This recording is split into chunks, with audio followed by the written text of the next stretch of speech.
merupakan tradisi pemotongan daging sapi, kerbau, dan kambing yang dilakukan masyarakat Aceh pada 2 hari sebelum Ramadan dan Idul Fitri, dan pada saat Idul Adha.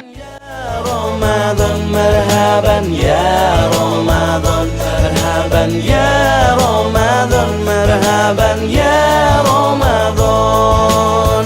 Ramadan tiba, Ramadan tiba, Ramadan tiba, marhaban ya Ramadan, marhaban ya Ramadan, marhaban ya Ramadan. Megang merupakan tradisi memasak daging sapi yang dilakukan masyarakat Aceh untuk menyambut Ramadan. Bahagia, tua dan muda bersuka cita, bulan ampunan, bulan yang Assalamualaikum warahmatullahi wabarakatuh. Waalaikumsalam warahmatullahi wabarakatuh. Alhamdulillah, syukur Allah. Saya di sini sebagai owner rumah makan dan Madiun, dan saya pun yang menyediakan makanan berbagai macam yang ada di Aceh. Jadi kalau yang khasnya di Aceh itu seperti kuah belango. Itu namanya kuah belango.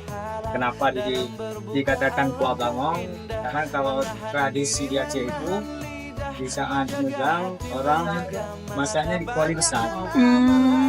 Nah, jadi bahasa Acehnya tuh belango. lomba untuk ibadah, dunia bahagia surga nantinya.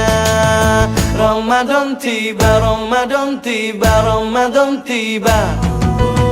Ramadan tiba, Ramadan tiba, Ramadan tiba. Dan semoga setiap sementara bermakna ampunannya, dan semoga hapus semua